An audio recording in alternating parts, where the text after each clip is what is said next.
네, 오늘은 한국교회 영맥을 찾아서 두 번째 시간입니다. 첫 시간은 이용도 목사님 했었죠. 감리교.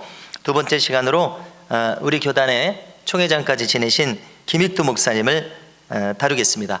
자, 먼저 김익두 목사님 우리 첫 그림 한번 보여주시겠습니까? 네, 모습이 이렇게 생기셨고 옛날 1920년대 30년대 1950년에 순교하셨는데 공산 인민군한테 총을 맞아서 이 김익두 목사님 옛날 이제 사진이라 이렇게 이제 흑백의 느낌이 있습니다. 1874년 11월에 태어나셔가지고 1950년 10월에 순교하셨습니다. 한국의 위대한 부흥사 김익두 목사님. 네, 우선 사진을 봤고요. 우리가 지난 시간에 감리교 이용도 목사님은 31살에서 33살까지 전국교회 부흥사로 한 것은 3년이라는 이 짧은 생애였습니다. 그래서 이분의 파급력은 오늘까지 많은 정말 깊은 신앙을 추구하는 분들이 이분이 가신 길을 뒤따르기 위해서 참 흠모하고 있습니다.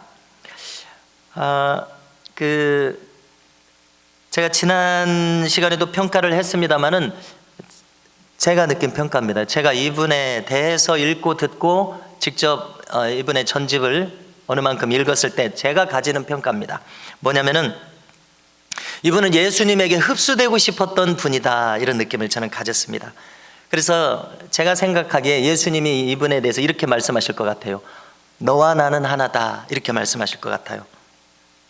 이분은 절대 기도가 생각나고요, 절대 사랑의 인물. 부흥에 이제 전국 부흥사 3년 했다고 하지 않았습니까? 갔다 오면은 사례비를 안 받는 거예요. 갔다 오면은 자기 외투를 벗어서 불쌍한 사람들 다 벗어주는 거예요. 그런 분이고요. 한국의 성 프란치스코다, 이렇게 말할 수 있을 것 같습니다. 자, 그가 이제 신방을 갔을 때 개인을 놓고 기도하지 않습니까? 무슨 기록이 있냐면은 그의 이제 영안이 열리기 때문에 그분의 속사정을 낱낱이 놓고 기도를 해주게 된다는 것입니다. 그러면은 수가성 여인의 속을 예수님께서 다 알고 그 자리에서 말씀하셨지 않았습니까? 그때 그 여인이 자기를 아시는 하나님을 깨닫게 되고 그의 마음이 시원해져서 내가 구세주 만났다 외치고 당장 전도하러 갔었습니다. 그와 비슷한 현상이 나타나더라는 것입니다. 자, 우리는 이것을 또 이름해서 지식의 말씀의 은사다, 이렇게 말할 수 있을 것입니다. 이렇게 그 성경에 있는 성령의 역사가 그대로 나타난 분이다, 이렇게 말할 수 있겠습니다. 자, 그런데 오늘은 김익두 목사님 편입니다. 자, 마저 사진들을 준비했는데요, 한번 보여주십시오. 네, 이렇게 흑백 사진, 확대한 사진 이렇게 돼 있고, 이제 선교사님들이 저 밑에 영어로 돼 있잖아요. 그 미국의 이제 선교 본부에 선교 보고를 하잖아요. 그러면 이제 이렇게 이런 분이 지금 활약하고 있다. 그래서 이제 이 내용은 아마 이분께서 전국교회 부흥사로 다니시면서 큰 이적들이 많이 일어났습니다. 그런 것들을 보고했을 것 같습니다. 자, 다음 화면. 자, 이거는 이제 자료 화면이 많지는 않은데 군산에서 1930년에 집회하던 사진인 것 같습니다. 다음이요. 자, 여기는 이제 우리 그 한반도를 넘어서 북간도 흑룡강성이라고 하지 않습니까? 북간도의 용정은 유명하죠. 어디서 들어보셨습니까? 윤동주의 고향 교회, 우리 윤동주 영화도 작년인가 나왔었는데요. 동명교회, 윤동주가 출석하던 교회인데 윤동주가 1917년생이랍니다. 그러면 이제 1926년에 김익두 목사님 가운데 하얀 옷 보이세요? 네, 김익두 목사님 3월에 이렇게 거의 날짜까지 다 나오는 부흥에 가셨는데, 그러면은 윤동주는 한 10살쯤 됐을 것 같아요. 윤동주가 서시에서 어떻게 시를 썼습니까? 하늘을 우러러 한 점 부끄러움이 없기를 잎새에 이는 바람에도 나는 괴로워했다 하지 않았습니까? 그것이 다 신앙에 반영되었고, 김익두 목사님 설교는 얼마나 회개를 강조하겠습니까? 그런 영향력이 다 있으리라 생각되고요. 윤동주의 시 중에 또 십자가라는 시도 유명하지 않습니까? 그래서 그의 경건이 거기 반영되어 있는데요. 자, 이런 사진도 있더라고요. 다음 장면. 네, 이적 명증. 한문이 어려운데 그 뒤집어서 읽으면 될 것 같아요. 이적 증명. 그래서 제가 지난번에 소개했을 때는 우리 그 총회에서 이적을 조사해 가지고 책으로까지 냈다, 이렇게 소개해 드렸는데 이번에 자료를 또 조사해 보니까 이것은 총회에서는 이적이 없다고 이야기를 하고 김익두 목사님을 사랑하는 분들이 그것을 증명하기 위해서 그 병고침 받은 분들 사진, 뭐 서신, 감사합니다 이런 서간들 다 모아가지고 이렇게 냈다고 합니다. 지금까지 자료는 그래요. 이제 다음에 또 제가 보고 드릴 때 또 달라질는지 몰라요. 제가 민경배 교수님한테 수업 들었을 때 기억이 우리 총회에서 조사했다는 기억이 막 남아 있어가지고 그렇게 말씀드렸는데 이번 자료는 또 그렇지가 않아요. 그래서 자 다음에 또 어떻게 바뀔는지 모릅니다. 이렇게 불확실한 내용을 드리는 것은 준비 시간 부족 때문에 그렇습니다.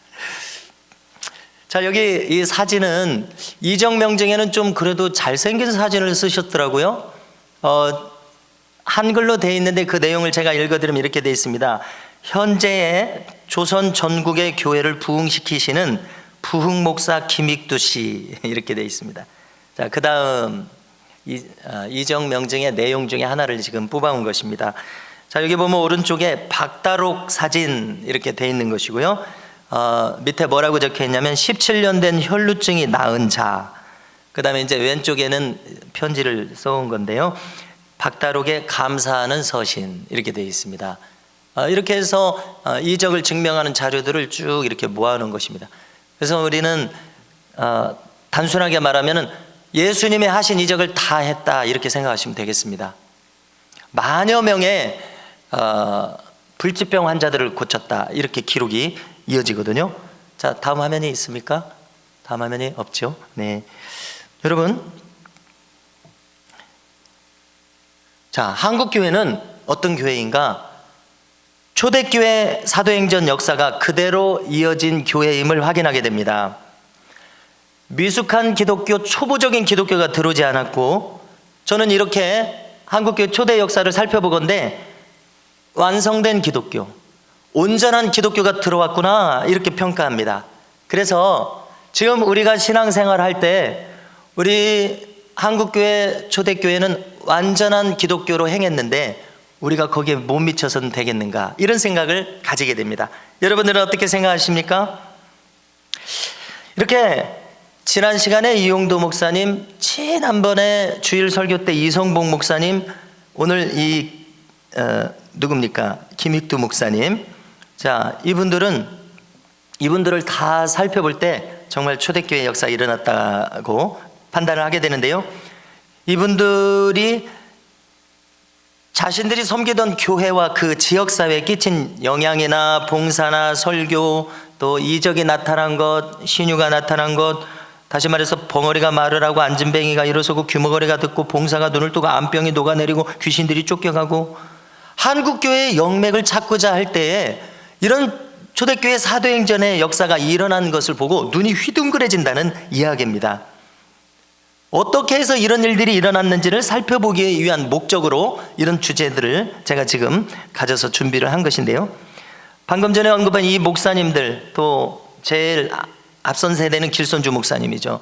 1907년 대부흥을 이끄셨던 평양 장대현 교회, 이분들의 사역에서 모두 이런 초대교회의 기적들이 일어나고 있습니다. 무슨 얘기냐면 이들의 표적으로 하나님의 말씀을 확실히 증거하더라는 것입니다.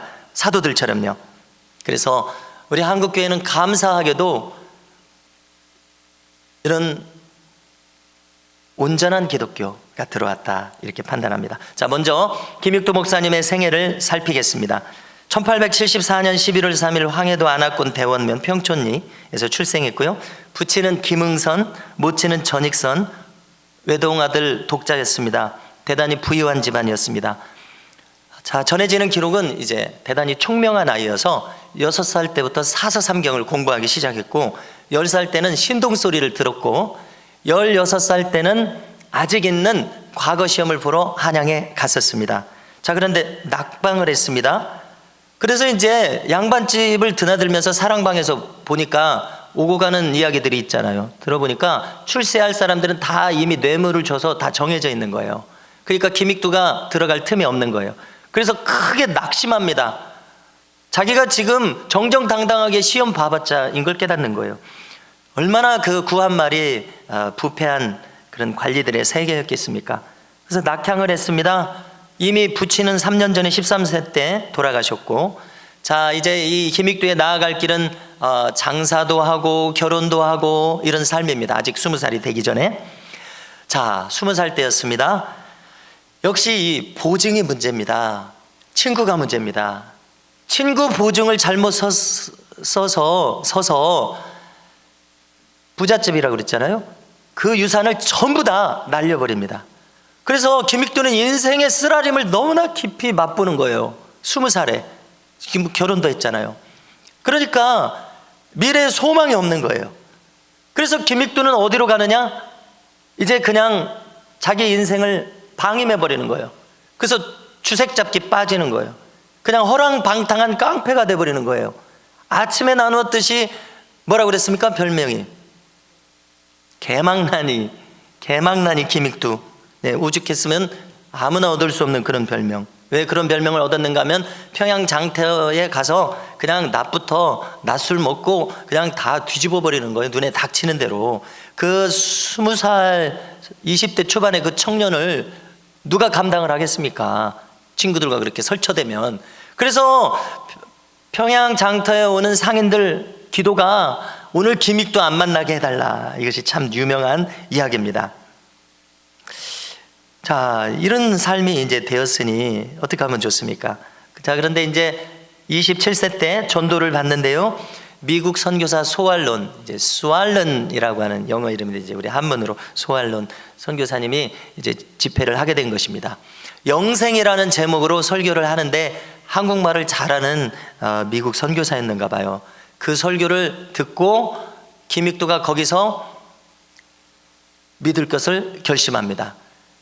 그러니까 허랑방탕하지만 무엇인가 속에는 진리를 찾고 있는 그런 진지함이 있었던가 봅니다. 그래서 인간이 어떻게 살아야 되나 하는 그 참 진리를 그런 발견하게 돼서 거기서 통해 자복하고 회개하는 일이 일어납니다. 그래서 김익두의 신앙은 어떻게 돌아가게 되냐면은 이제 이 진리의 길은 성경에서 찾을 수 있다고 생각하고 성경 읽는 것에 전념합니다. 그래서 선교사가 이제 1년 후에 다시 돌아오는데 세례를 지금 받고 싶은데 1년 기다렸다 받아야 돼요. 선교사 목사님이 지금 1년 후에 오니까. 그리고 그동안 이제 성경을 진심으로 읽게 돼서 백독을 했다고 기록을 전합니다. 뿐만 아닙니다. 김익두는 기도하는 사람이 됩니다. 그러니까 그 설교를 듣고 진심으로 회개하기 시작했다는 것입니다. 정말 이것이 너무 대단히 놀라운 것인데요. 그래서 그 결과 그는 전도하기 시작합니다. 우리가 언제 전도할 마음이 생기게 됩니까? 이제 내가 구원받아서 내가 내 마음에 시원한 마음이 생기면 그 다음부터 다른 사람 영혼의 형편이 보이게 되잖아요. 그러니까 그 영혼이 가련해지니까 전도하기 시작하는 것입니다. 그렇게 되는 것을 경험을 했는데요. 여러분들 어떠십니까? 그래서 친구를 전도를 합니다. 친구가 전도가 돼서 이제 기생집에 출입을 했었기 때문에 그러면은 이 친한 기생들도 전도하자 이렇게 된 것입니다. 그래서 이제 기생집에 가서 기생들도 간곡하게 전도를 하니까 너무 진실되게 전도를 하니까 기생들이 이 전도를 받아들이는 거예요. 그리고 나서 이제 뭘 하냐면은 그러면은 이제 더 이상 기방 출입을 안 하기로 작정을 했으니까 그러면은 이별 회식을 합시다 이렇게 된 거예요. 기생들하고 이제 이별식을 한 겁니다. 자, 그런데 여기서 지금 문제가 발생합니다. 이별주를 하자는 그날 모임에서 어떤 문제가 발생하냐면요. 이제 술을 한 잔 들이켰을 때에 마치 이 이제 기록을 그대로 제가 전하는 겁니다. 전기에 감전된 것 같은 사지마비가 그에게 온 겁니다. 그런데 그냥 사지마비 부들부들 떨릴 뿐만이 아니라 그가 그 자리에서 혼수 상태가 됩니다. 여러분, 이 정말 놀라운 일이잖아요. 이제 정신이 멀쩡한 친구가 집으로 옮깁니다. 집으로 옮겼는데 여전히 이제 인사불성입니다. 신음합니다. 이렇게 며칠 알았습니다. 뭐 3일인지 그런 것은 모르겠습니다. 아무튼 결과적으로 간신히 회생이 되었습니다. 자, 깨어나서 그가 한 일은 무엇인가 하면은 3일 동안 깊이 이제 통곡을 합니다. 왜냐하면은 자기가 통해 자복해서 예수님께 자기 마음을 고백하고 신앙을 가졌는데 그것을 이제 지키지 못했다는 거. 그러니까 술을 한 잔 들이킨 것이 이제 그 자기의 마음을 지키지 못했다는 그런 마음이 든 거죠. 그래서 3일 동안 통곡하고 기도합니다. 그리고 매일 성경을 읽습니다. 그런데 놀라운 것은 이 김익두가 이 경험을 통해서 신앙이 더 깊어지는 거예요. 산에 가서 기도하고 성경 보는 일이 깊어지는 거예요. 그래서 미친 사람처럼 되었다고 가족들이 이야기합니다. 어머니가 걱정합니다. 자식들이 걱정합니다. 아내가 걱정합니다. 그렇지만 한번 이제 발동이 걸린 상태여서 계속 기도와 성경에 몰입합니다. 그러다가 40일 금식 기도에 들어갑니다. 뭐 물도 안 먹었는지는 모르겠습니다. 자, 그런데 뭐라고 기록하냐면은 40일 동안 진실되게 기도했을 것 같아요. 마지막 날 주님의 음성이 들려옵니다. 주님이 이제 김익두를 부르는 소리가 들리는 거예요. 그랬더니 김익두가 이제 대답하는 거예요. 주여, 제가 여기 있나이다. 이렇게 대답합니다. 자, 그때 전해지는 기록입니다. 달걀만한 불덩어리가 자기 가슴으로 툭 떨어지는 환상을 경험합니다. 그리고 또 하나님 말씀이 들리는 거예요. 너는 불의 종이 되어라. 삼천리 금수강산을 신유와 회개로 진동시키고 한반도를 성령의 물결로 휩쓸어라. 이런 음성을 들은 것입니다. 그 상황에서 그는 아멘으로 화답했습니다. 그의 몸이 온 몸과 영혼이 불덩어리가 되었고 기도와 찬송이 쏟아졌습니다. 그때부터 그는 더 간절히 기도하는 사람이 되었습니다. 자, 그리고 나서 어떤 일이 있었냐면 이제 믿은 지 이렇게 한두어 달 만에 여기 있는 내용을 제가 좀 빨리 전달하겠습니다. 교인들 앞에 서서 공개 자복을 하고 자신을 주님께 바칠 것을 선언을 합니다. 그래서 이제 김익두가 어떻게 살아왔었는지 사람들이 다 알잖아요. 그래서 교인들이 다 놀랍니다. 그리고 이제 1년 후 선교사가 다시 오실 때까지 성경을 백독을 하고 1901년에 어머니와 함께 세례를 받습니다. 자, 그 다음에 김익두의 행적은 이제 노방전도에 나서기 시작합니다. 평양 장터에 가서 전도를 하기 시작합니다. 여러분, 지금 몇 년 동안 김익두가 어떻게 했었죠? 평양 장터에서 개망나니 김익두로 지금 이름을 떨치던 사람인데 지금 하루아침에 근 한 달 얼마 만에 사람이 완전히 돌변해서 우리가 사도 바울 막 저 사람이 어떻게 예수님을 전하냐고 이런 반응을 했었잖아요. 사람들이 마찬가지입니다. 사람들이 믿을 수가 없는 거예요. 지금 잠깐 사이에 사람이 달라져서 예수를 막 믿으라고 하고 설명을 하고 하니 지금 그동안 당했던 사람들이 이거 도저히 믿어지지가 않는 거죠. 그래서 사람들의 반응이 뭐냐면은 돌을 던지고 욕지거리를 하고 미쳤다고 하고 지금 그렇게 되는 겁니다. 그랬더니 그 상황에서 맞습니다. 저는 깡패 김익두입니다. 잘못했습니다. 여러분들한테 잘못했습니다. 회개합니다. 저를 때려 주십시오. 자기가 이제 폭력을 행사했던 그런 것들이 있었지 않았습니까? 아무튼 이렇게 진심 어린 회개와 함께 나를 치라고 하면서 전도를 합니다.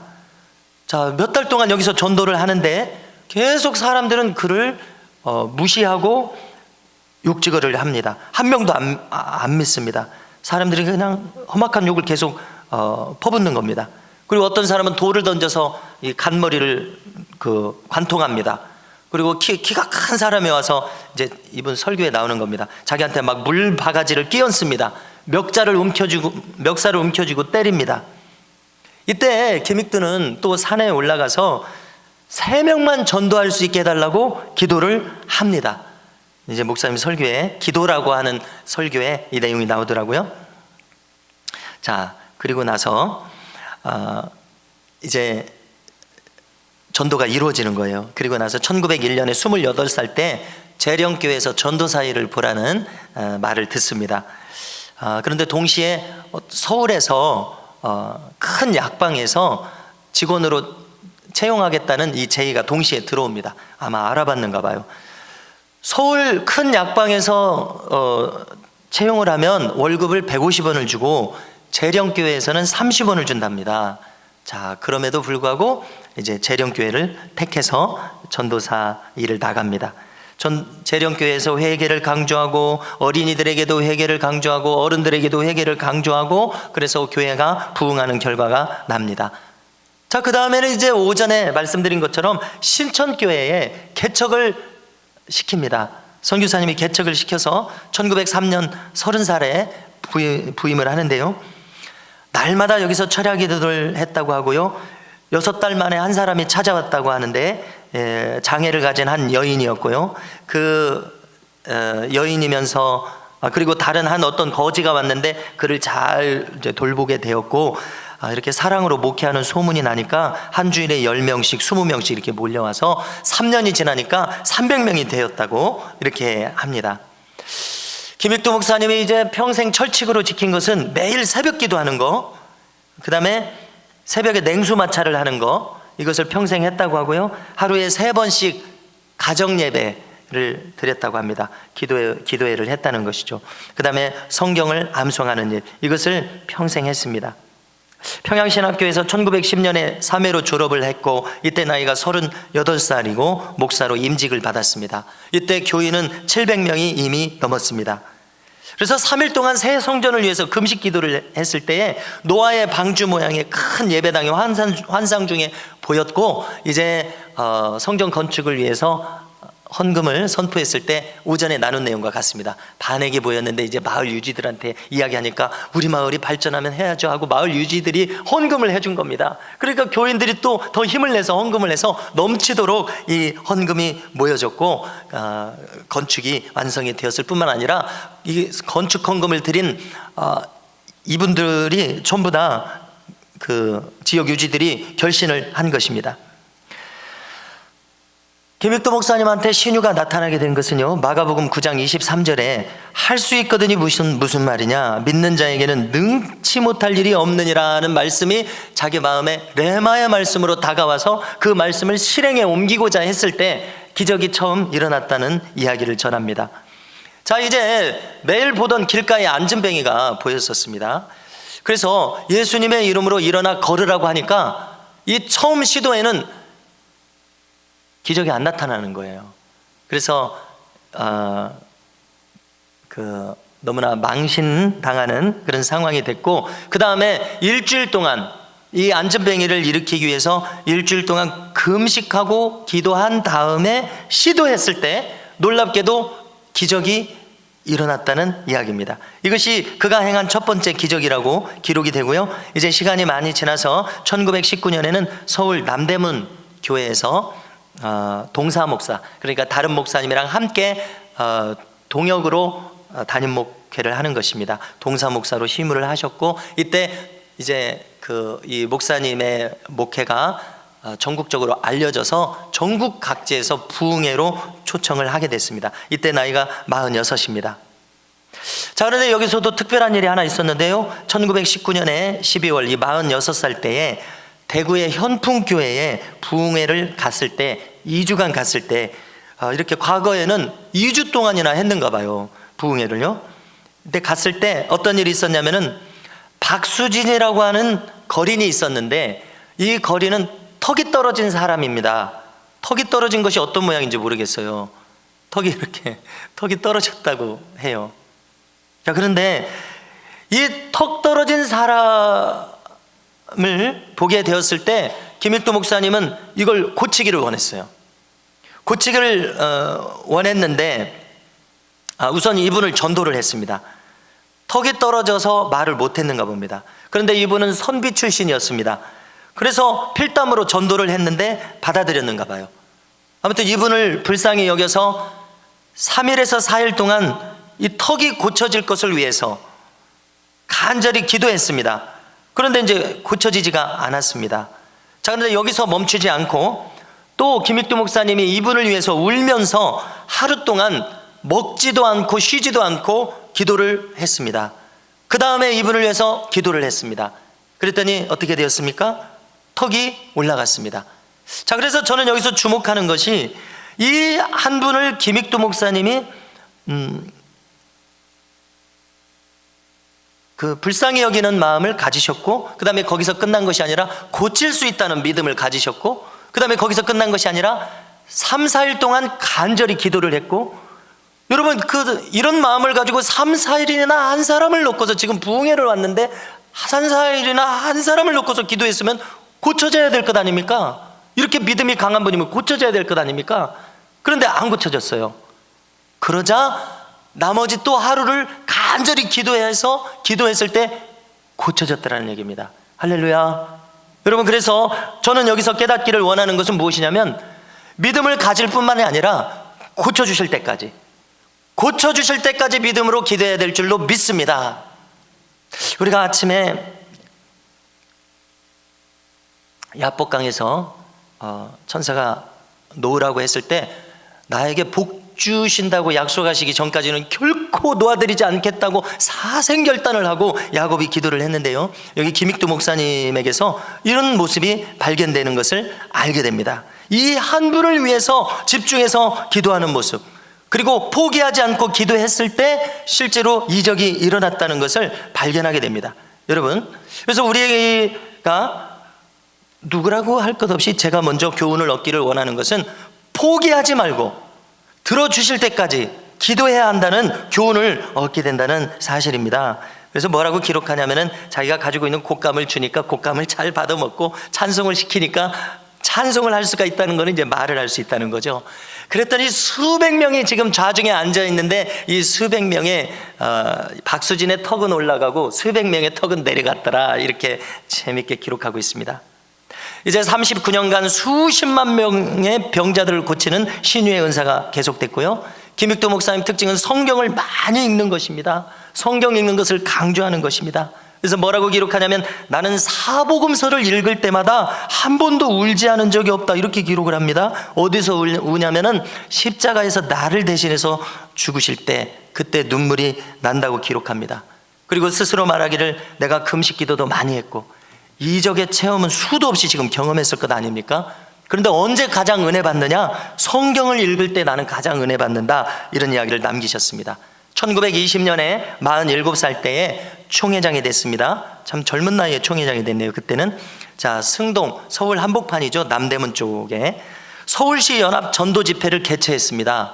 그런데 그 시대에 10,000명 이상이, 이 연합 집회에 10,000명 이상이 모였고, 특별히 세계 선교사 대회를 일본에서 개최를 해서 전 세계 선교사님들이 지금 일본에 와서 회의를 했다가, 그 다음에 조선의 김익두가 오늘날도 이적을 일으킨다고 하더라 해서 선교사님들이 다 이 서울 승동 집회에 참석을 한 거예요.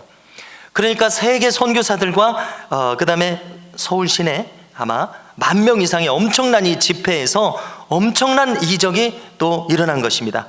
그래서 선교사님들도 이적을 믿지 않고 있다가 이런 굉장한 이적을 보니까 자기 본국의 선교국에 이걸 보고를 하는 거예요. 그래서 그런 기록들이 남아있는 것입니다. 여러분, 너무 놀랍지 않습니까? 자, 이 시기에 주기철 목사님 1921년 김익두 목사님 48살 때에 웅천 집회에서 은혜를 받고 목사님이 되셨습니다. 주기철 목사님이 안질이 있었던 것이 전해지고요. 그 다음에 이성복 목사님도 지금 평양 근처인 것 같은데요, 신천교회 출신이고요. 그 다음에 김익두 목사님이 학교도 같이 세웠던가 봅니다. 거기 출신입니다. 그러니까 우리가 신유 이적을 일으킨 목사님 1세대는 길손주 목사님이고 2세대는 김익두 목사님이고, 그 다음에 3세대가 이성복 목사님인데, 이성복 목사님도 김익두 목사님 영향을 아무튼 이렇게 받은 것을 확인할 수가 있습니다.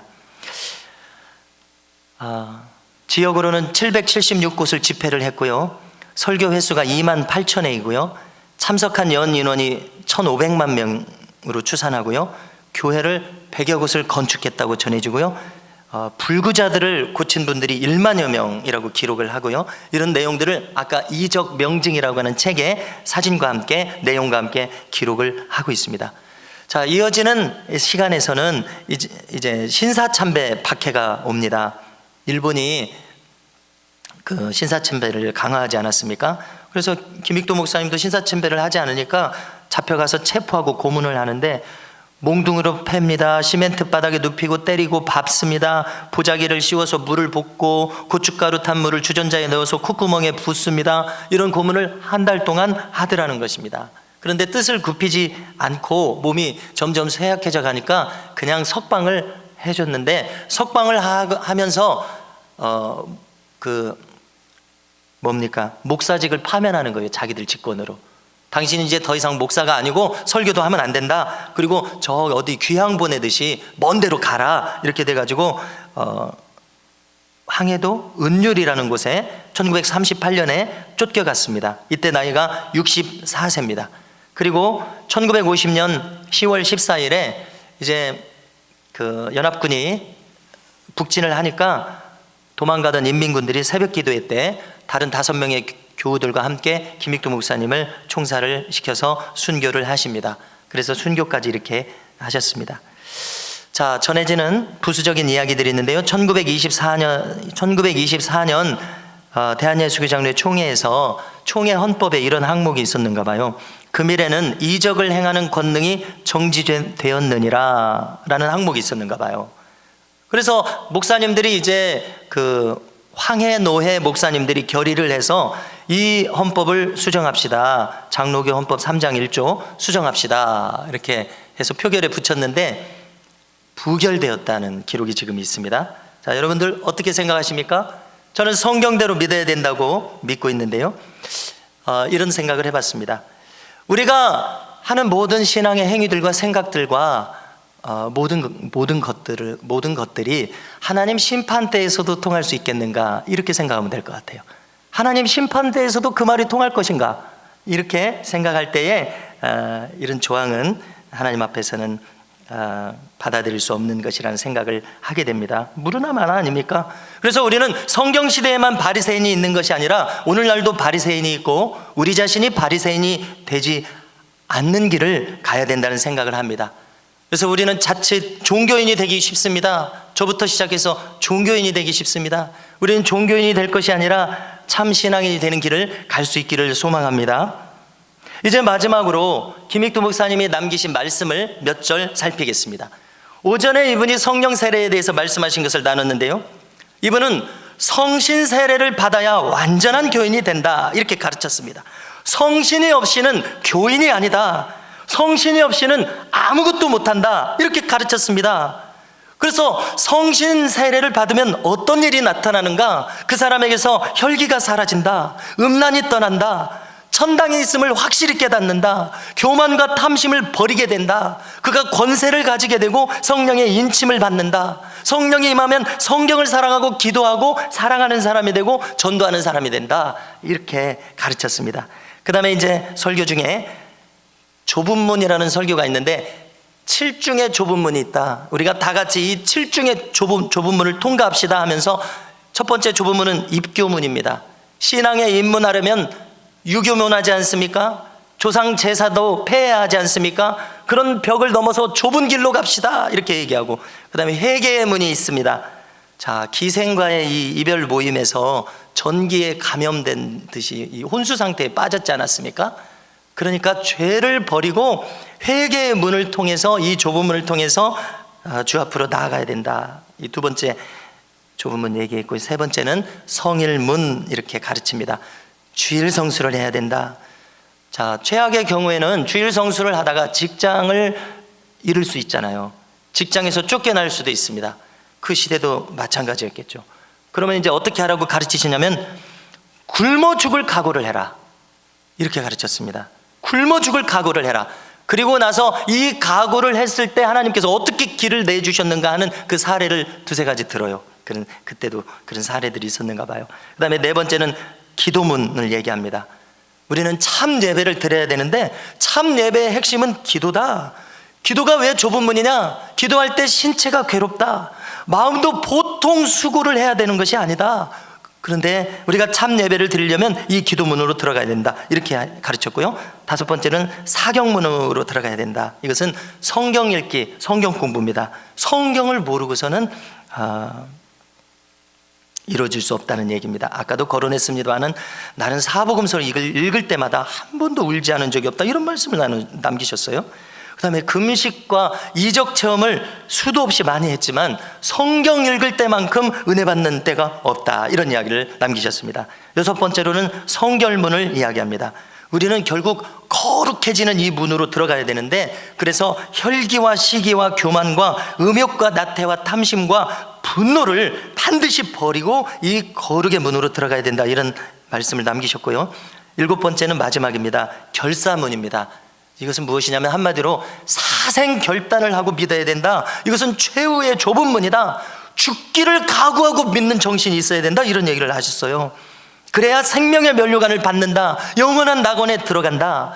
아까 우리가 아침에 야곱 이야기를 했습니다마는 결사를 각오하고 기도했을 때 하나님의 축복의 문이 열렸었습니다. 아까 턱 떨어진 사람 3일 기도하는 것도 보통 사람 결코 할 수가 없죠. 어떤 한 사람을 위해서 지금 2주 동안 부흥 집회를 하는데 한 사람을 위해서 3, 4일을 기도한다는 것은 이것은 이 자체로도 보통 일이 아닙니다. 그런데도 안 고쳐주십니다. 그랬을 때 하루를 더 식음을 전폐하고 기도했을 때 그의 믿음과 이 기도가 응답을 받아서 기어이 그가 낫는 역사. 여러분, 이것은 무엇입니까? 사생 결단을 하고, 우리가 모세를 새벽 기도 시간에 지금 봤는데요, 금송아지 우상 사건에서 하나님께서 3,000명을 직결 심판을 해서 다 죽게 하신 다음에 내가 이 백성을 버리리라, 이들과 동행하지 않으리라 했을 때 모세가 어떻게 했죠? 모세가 이렇게 기도했습니다. 생명책에서 제 이름을 지워버리실지언정 이 백성을 버리지 마시옵소서라고 기도했을 때 이 기도도 같은 기도 아니겠습니까? 내 생명을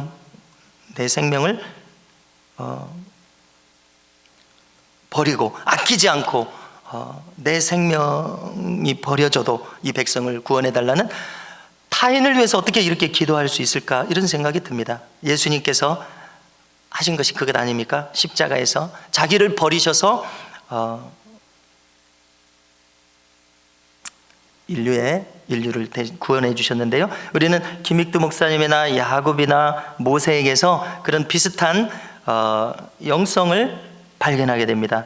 그래서 김익두 목사님이 사생문을, 이 좁은 문을 통과하자 이렇게 이야기를 합니다.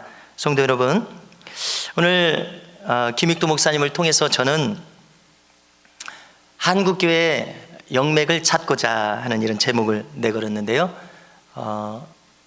한국교회 초기 이런 목사님들 회개하고 돌이켜서 쓰임받는 이런 모습을 보면서 한국교회 초대교회에 이 온전하고 아름답고 경건한 이 기독교를 우리 한국교회에 허락해 주신 하나님께서 오늘도 우리에게 허락하시리라는 그런 믿음을 가지게 됩니다. 그래서 나 자신이 그처럼 변화되고 우리 교회가 그처럼 변화되어서 하나님의 장중에 붙들리는 은혜가 있기를 간절히 소망합니다. 기도하시겠습니다.